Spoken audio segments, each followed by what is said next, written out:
Yeah, I think what we were looking for was alignment, assignments, kind of limited some of the motions just to, hey, let's go get our cleats in the ground, let's go play fundamental football. I thought overall, it was semi-clean, had a couple procedures, but it wasn't egregious. Had a couple good hard counts there. We got a free play, so there's some situational stuff that came up. Had a turnover on the defensive side. So, hey, it was back and forth, which is kind of what you're expecting and hoping for in practice one, and pretty solid.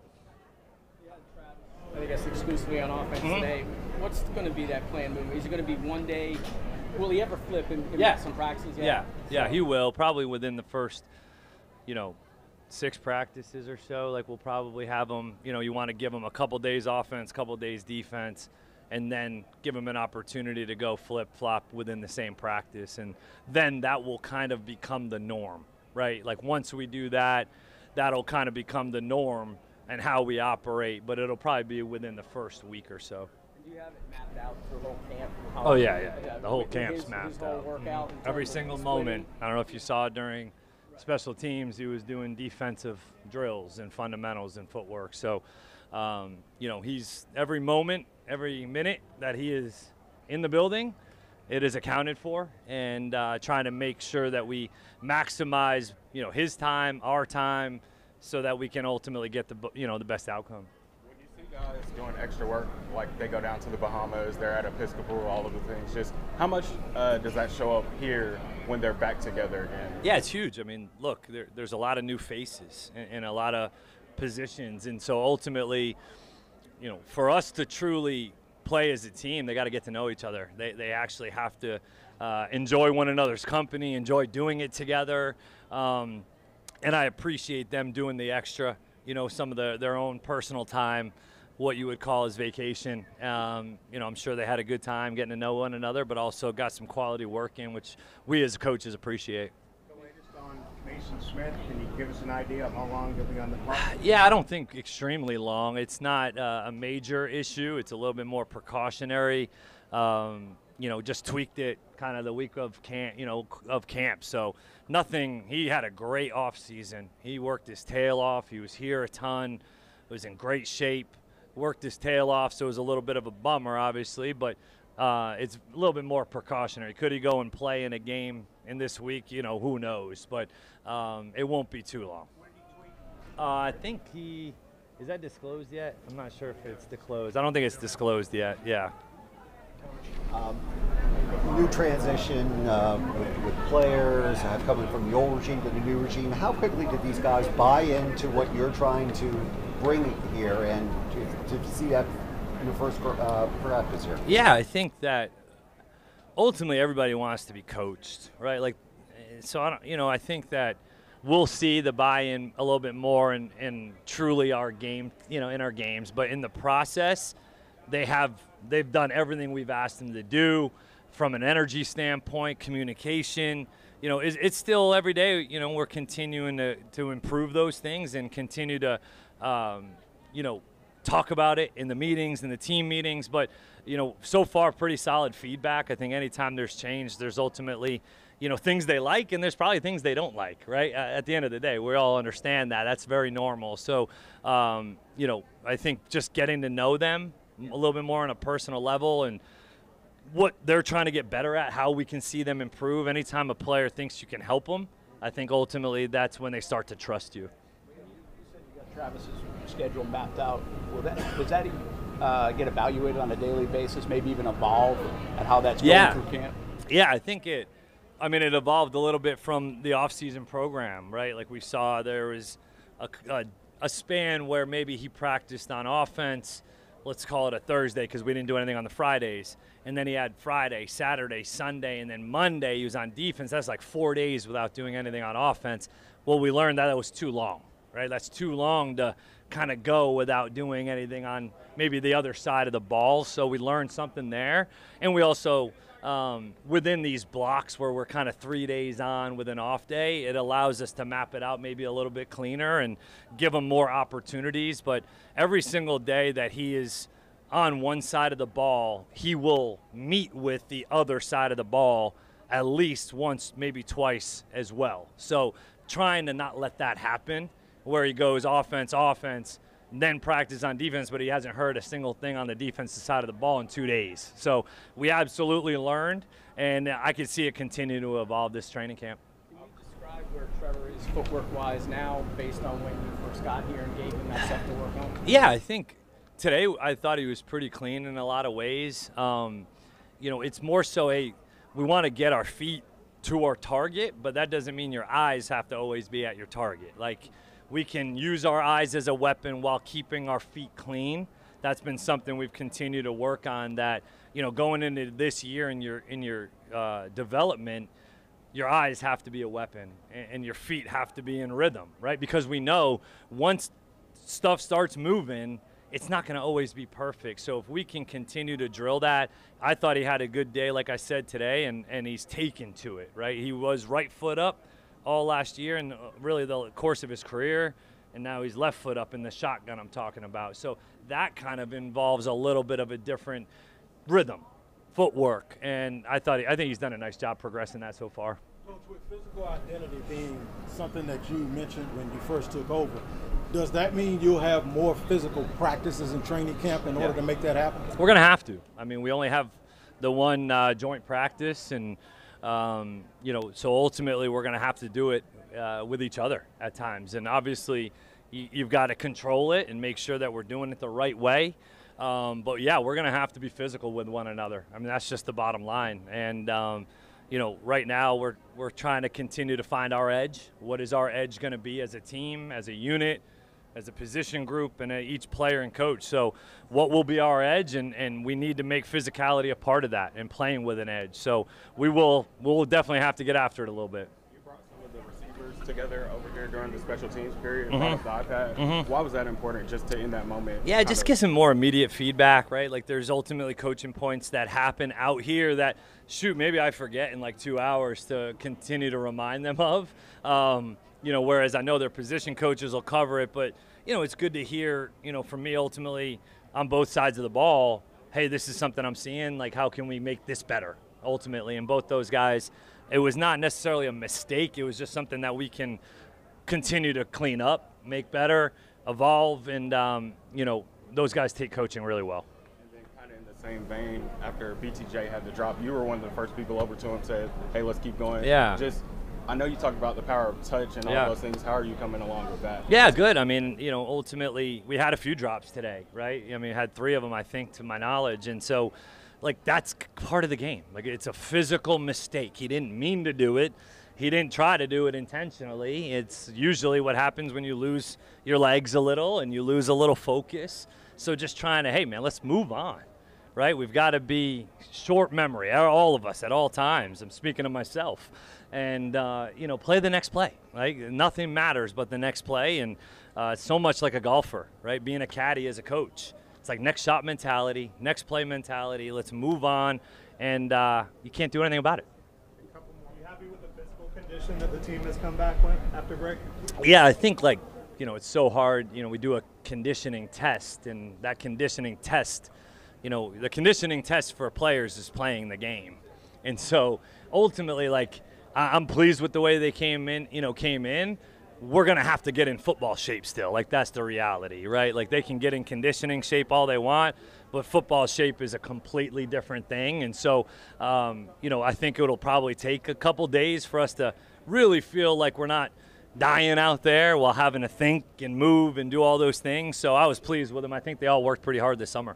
When you were trying to come up with your training camp schedule as a head coach for the first time, Yeah. who do you rely on? Yeah, it's a great question. You know, you've been to multiple different stops, right?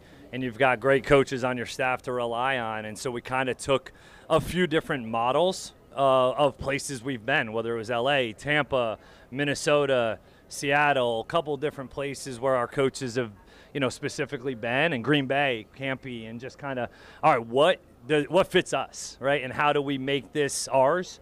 That was it, really, how we went through it. Jay Kaiser and Shane Waldron really helped me out with that throughout the offseason program. It's something I've only had to do on one side of the ball with an offensive calendar and install schedule, and now you've got to make and create schedules for the entire offseason program and season. It's a little different, you know, but ultimately the benefit of having 1 o'clock games throughout the whole season, and with the exception of the Monday night game, we don't have a ton of different schedules and routines for the year. Is that one of those hidden, unseen things that a head coach Oh, yeah. the first time has to deal with that we know nothing about? Yeah, that was one of those things that you think you can kind of just like copy paste, kind of, you know, from place, you know, maybe, oh, well, I just did it like this in Tampa. You know, it worked, it was good, but then all right, there's different ways to skin a cat, right? And there's different ways that ultimately you want to make sure that you're maximizing time while also being fair, right, within the schedule, and making sure that we don't leave training camp and we're not going into week 1 with no legs. Like, that's not the goal. The goal is to go into week 1 with legs, feeling fresh, feeling fast, and ultimately healthy. So it's definitely a little bit underestimated, and I'm glad that it's over. You got to balance that at all? I talked to one of the guys who said this first day feels different than it has in years past, and they like the energy, everybody's smiling and working, but you have to balance the crank it up today, but be ready for week 1? Absolutely. It's definitely, especially in training camp, it's probably one of the more delicate things you think about as a head coach, where it's like you are continuing to try to push, and you want to push those limits of toughness and be able to make sure that we're getting mentally and physically tough every single day, while also balancing, man, like you never want anybody to get hurt. You never want to. So it's like, all right, rep count, time on the grass, recovery time, transition times. Like, it's absolutely a balance. You want these guys to come out cranked up, ready to go each and every day, but it's definitely a balance that's I'm still learning. Thanks, Coach. Thank you, guys. It's go time. So what does that sort of mean to you? What does that look like in terms of what you need to do to sort of get to that? Yeah, I mean, I think it's obviously the preparation and the work you put in the off season and the stuff that's already been done. You know, now that we're at camp, it's not really necessarily the time to flip a switch. It's kind of been on since really post-surgery, recovery, trying to get back healthy, and learning the new system. All that stuff is put a lot of time in this off season into making sure I'm ready to go this season. And I say that too because I have a lot of confidence in what we're doing here and the system, the staff, the new players we brought in, the guys that have already been here, like the culture, everything we're building here. I really have a lot of confidence and belief in what we're doing and that we're doing it the right way. And I think that, you know, frees me up in a lot of ways and kind of allows me to say that and feel confident about it. How would you evaluate practice number 1? It's better than the spring. You know, I think for everyone, I mean, I speak for myself, but I assume, you know, the offense feels very similarly. Just feels good to know the system and to hear the calls and to go play and to not think as much. Feels more like second nature. So a couple execution things, a couple plays that we missed, you know, just a little bit that we're going to hit and we got to make moving forward, but that's always going to happen. It's never going to be perfect. So it felt good to get back on the grass, guys moving around, flying around, kind of get our bodies and minds back going. And it was a good first day, competitive, back and forth. Defense made some plays, offense made some plays, and it's kind of what you want. So build off that, and for us just to continue to make all those contested plays, we got to treat them like those are all our balls. Either make the throw, make the catch, make the block, whatever it is, go make the play. Extra work that you guys do away from the building, whether that's the Bahamas trip, the work at Episcopal, wherever, just how much does that show up now that you're back in the building? Shows up a lot. You know, there was some stuff in the spring where, you know, I was just coming off injury, just getting back in the flow of throwing and really doing a bunch of field work. I just started that once we started OTAs, in addition to a lot of new receivers and getting some timing. And, you know, even with BT, we only got half a season together. So even some things there I wanted to polish up. And we were able to get a lot of work in this offseason, whether it was in the Bahamas or here, guys being in town to work out. You know, guys did a great job of being around, being available, and that stuff carries over. So when you start camp, there's a couple throws a day. There were some timing throws that I felt like we were on point that you wouldn't get if you didn't get the reps in the offseason, just because they're hard. You got to know, you got to throw it before the guys break. They got to trust you're going to put it in the right spot, and you got to have that time. What's it like playing with BT? He's great. Just, you know, obviously he's kind of that like silent assassin. He's just goes to work. That's one thing I love about him. You know, he's not a big ego, look at me guy. He just goes and puts the work in and makes plays, and just his speed, his one-on-one ability, it's really impressive. And to have him on the outside, that matchup, if they ever want to go one-on-one, we feel like that's a favorable matchup for us, and we're going to win most of them. And then to add the pieces that we've added only helps that, because now you just have so much speed, so much talent everywhere, and there's a lot of mismatches, so you can't tilt something one way just for BT, or then you got some other issues. So it helps a lot, and I just like the way he approaches his work every day, honestly, just the way he carries himself. You said in the spring one of the things you like about this offense is you get to the line of scrimmage, you always feel like there's an answer there. So what's that feeling like when you get up to the line of scrimmage and you don't have the answer to get out of? I mean, can you just kind of walk us through that a little bit?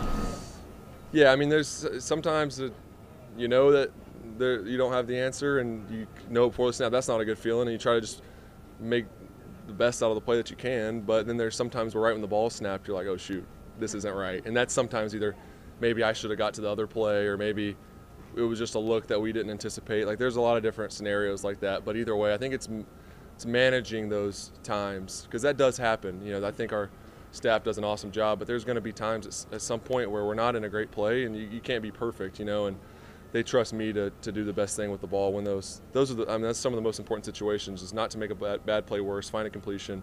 That's something I've definitely had to learn throughout my career, is not to try to do too much on a play that's not, you know, that's an uphill play. How different are you physically, you know, the last couple of years you've pretty much had to watch from the sidelines at the end of the season, so how has that changed you, and how are you feeling after the first practice? I feel really good. It's the best I've felt in a long time physically. Yeah, it sucks not playing, not being on the field. You know, that's what I love to do. I love to play, and you put in all the work in the off season and through camp, and then to have the season cut short isn't fun. So it's given me a really great appreciation for the game and how much, you know, I love it and love being out here. And sometimes you take things for granted when you get to do it every day and you're healthy, and whether you take your health for granted or playing the game for granted. It's, you know, when that's taken away for a little bit, you kind of reflect and take a step back, and it's been, you know, in some ways it's been good for me. Unfortunately, you know, I've missed some time and never want to miss time, but I think it's been good for some perspective things with me and myself and how I view the game, and moving forward, you know, how I want to prepare myself and how I want to play. Did you do anything physically, workout-wise, different this year than maybe you did in years past to kind of help with that, or no? A lot more, you know, rehab, therapy stuff on my shoulder, obviously, still, you know, after the surgery, but I think through the injuries I've had, you learn things and you try to really stress those areas and put them in different, I guess, positions and uncomfortable spots, and you train those things to avoid, you know, re-injuring the same thing. And I think you learn a lot after getting hurt as far as my body, and maybe you look at things like, oh, in our plan, maybe we didn't address that enough, and we can add some mass there, or we can add some strength there, whether it's shoulders or lower body or hips or whatever. You know, there's a lot of things you can learn from injuries and how to kind of minimize those moving forward. Liam mentioned you took a quiz a couple of days ago. Have you ever, is that common, number one? Was it hard? Number two? Common, no, it's not common. It was pretty difficult. Not all the questions, some of them were some layups, but I mean, yes, there were some good questions in there, some tough ones that kind of got us back. Get us back going for camp and get the minds going, and you know, all the stuff you have to do as a quarterback. It was good. It kind of encompassed our whole offense, and whether it's scheme, protections, it was a lot of stuff that was good to do as like one of our first days back to kind of make sure we're ready to go. And we've been looking over our stuff this off season. You've had to absorb a lot of different offenses. Yeah. Is this the most difficult, challenging one? Yeah, I would say so. But I think now, looking at it as going through it now for the second time after OTAs, feel so much more confident and comfortable in it. So the things that I thought were difficult at first have become more second nature and aren't as big of a deal now. So, but yeah, I would say just the amount of things you have to know, the amount of calls with multiple plays so that we can be in the position to succeed and be in the right play. It's more of that than I've ever had. It's a lot of motions, a lot of shifts, all those things, and then just longer play calls, a little bit more verbiage because of, like I said, multiple plays and motions and shifts. So, but once you know it and it's second nature, you know what everything means, and it all makes sense. But at first, it's like you're trying to just spit everything back out and then put it together at the end. So, you know, thankfully we're past that, and the guys are rolling and feel good about it now. What did you get right? I was, to be exact, I was 85 out of 100. Had a couple. There was a couple bad answers in there by me that I know. It's time too, so it's like 12 seconds to like punch in the answer. So some of that like puts the pressure on you. So I had some dumb answers, and then it glitched a couple times, at least 3 times. Some of my answers, I'll say too. But was that an okay grade for him, or was it? Yeah, it was good. It's a good grade. I mean, was B+? Not great, but B, yeah. weighted B+. Yeah, we round up. You brought it up on the Ozone podcast, but footwork being tied to this offense, reading your progressions according to the hitch of your footwork. How much have you gained from working with Nick, who's been in KOC system and been in this system, so to speak? Yeah. Kind of gained from him and how he looked pretty sharp out there in terms of the footwork. And For sure. Nick he's been in this system. He's really smart. He's played a lot of football. So I definitely can take a lot of things that, he says and he does and learn from it for sure. I mean, he's a guy that, like I said, he's really smart. He plays with a lot of anticipation. Reading coverages, he's really good. He's on time. His feet are always synced up. So, and it was something I watched early on when we started of just his footwork, because it is the same system pretty much that he was in. And and hearing him just when I first came in, his confidence and how he feels about the system is like, man, you're going to love it. It's just, you can trust it. The progressions are great. You just keep trusting it, trust your feet, stay on time, like all those things. And to hear him say that and to see him do it, and he's had to play a lot in the past few years and played well, like you can see that that's real, especially, coming from someone that's done it. It's nice to hear. Coach Cohen talked about using your eyes as a weapon. Has that been an emphasis for you, and how's that coming along? Yeah, it's been great. Something I've worked a lot in OTAs, and then in this summer break we were on. Just use it exactly like you said, use my eyes as a weapon, and not giving the defense a tip on anything of where I'm going with the ball, and trying to use my eyes to move people or to open up certain windows or whatever.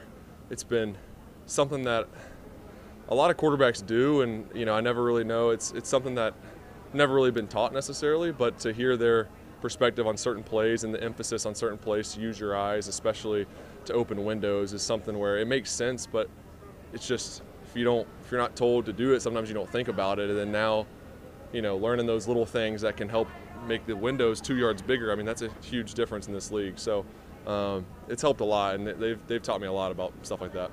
In some of those workout videos, you're wearing pads. Is there a reason behind that, or? In case someone comes in and hits me, I just want to have my. No, I'm just kidding. I try to throw towards the end of the off season in pads, at least half the time, just because you don't throw in pads all OTAs, all spring. And then you come to training camp and you're in pads, and then you play games and you're in pads. So it is different. You have less range of motion. It's clunkier. You're moving around, especially on the run. And I think it just helps me kind of get ready to throw in pads when, it sounds silly, but you do have to practice those things. Yeah. Got like 2 more. Unless you're good. Drake and Josh. Drake and Josh, great show. Great show. That's good. Thank you.